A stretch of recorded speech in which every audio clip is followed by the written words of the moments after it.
Sup Team KBA, One Tech Traveler here. You're joining us in part 2 of our last shelter video as the new Season X heroes have arrived in the Heroes Hall. Scorpion, Giovanni, and Dawn Snowy. Now you can check out my video of Scorpion if you want to learn more deeper about his skills and whether he is worth the hype. Today we're going to focus on Dawn Snowy, who is going to be pretty exciting and I think might be a more popular choice to go for, and we'll see why. But yeah, we're going to dive into her skills, see whether she is worth the hype, the wait, and your super tickets for upcoming hero drops. Like I mentioned in the Scorpion video, you can find my early thoughts on the two new heroes on my website at onetechtraveler.com, and I will be posting a hero profile for Dawn Snowy. I want to give a shout out to our last shelter partner, Leo's VIP Club. You'll be able to pick up those packs at a discounted rate. And of course, you'll be able to get direct access to some of the hottest APC and base skins like the Ice Crown Castle and the Crimson Sky. So if you're interested in any of those or want to learn more, check out the link down to Leo's VIP Club. Let's get started. All right, so here we have hero number 28 in the Season X roster, Dawn Snowy. She's got more of that snowy vibe, even though it's not snowing in the wasteland. So last shelter devs, let's get a bit more snow in different parts of the Eden map, or just freshen up those maps so that she can feel right at home. She gives me like Dynasty Warriors vibes coming out of that hack and slash game on the PlayStation, if you ever played it. But I think she looks very cool, has one as a weapon, and has more of a very intricate Eskimo design. So let's dive into her unique skills. She is a support hero for fighters, and among her 3 unique skills, Ancestor's Blessing, when the front row squad deals damage, it recovers some troops, as many as 40% of the damage dealt. When the hero squad is in the mid row, 50% of the damage taken by the front row squad will be shifted to the hero squad instead. So I like that one. Skill 5, Dancing Snowflakes. Kind of an elementary name for this skill. 100% chance to recover some troops for all allied squads. Recovery rate 90%. This is arguably going to be her strongest reason why you'd want to go for Dawn. That kind of fills in some of the gaps in healing with fighters, which we'll talk about later on. For her Awakening, she also provides a plus 15% HP bonus, like Scorpion, very interesting, but also normal for fighters. And then we get on to her skill 8, Iron Will. Would have been nice if it was like Icicle Will or something a bit more elemental. 2 effects are applied independently each round. 50% chance to reduce the damage caused by 2 random enemy squads by 30%. 50% chance to increase the damage taken by 2 random enemy squads by 30%. Now, if you place Dawn in the front row, she's going to heal 40% of the damage. If you put her in the mid row, she's actually going to shift some of the damage aimed at the front row to her instead. So kind of a damage absorber, and gives a bit more protection to the front if you decide to place her in the mid. But also gives additional healing than what she offers if you decide to place her in the front, which is really cool. Dancing Snowflakes, pretty straightforward, but is also her most powerful skill. Kind of like when I thought about Retrograder last season, which ended up being really high focused healing.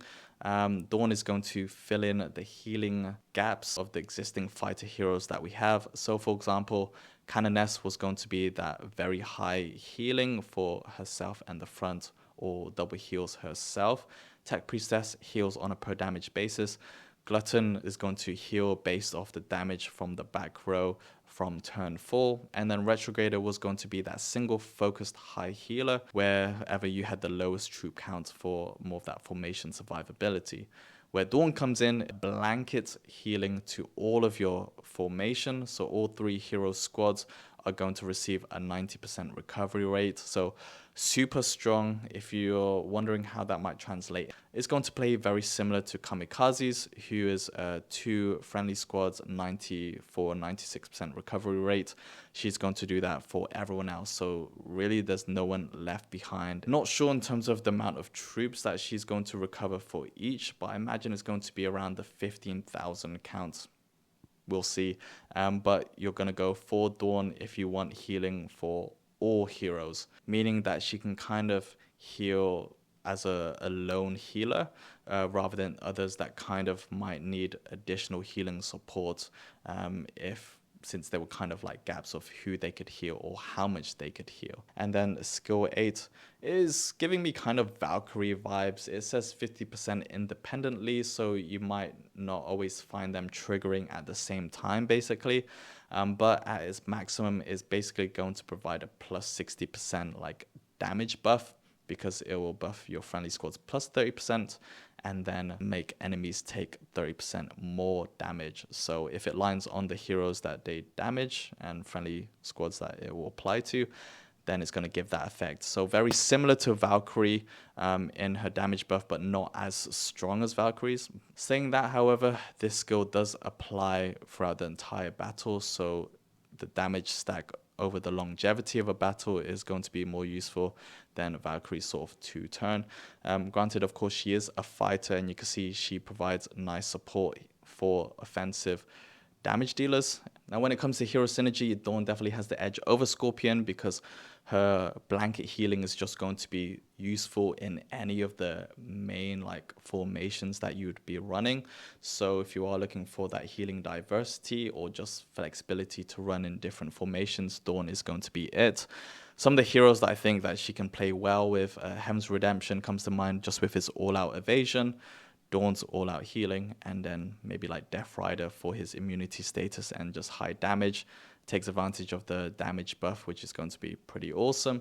You can also place her with like Glutton, Canoness, T-Pre, like Siren. They're all going to play very well, and she's going to provide that additional healing coverage. Definitely, you can also place her with Scorpion. So I would actually run Dawn, Scorpion, and then any of Lust, Hummingbird, or just a damage dealer.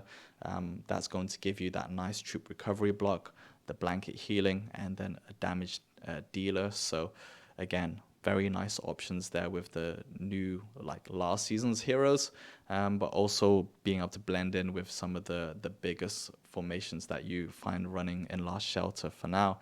So is she worth it?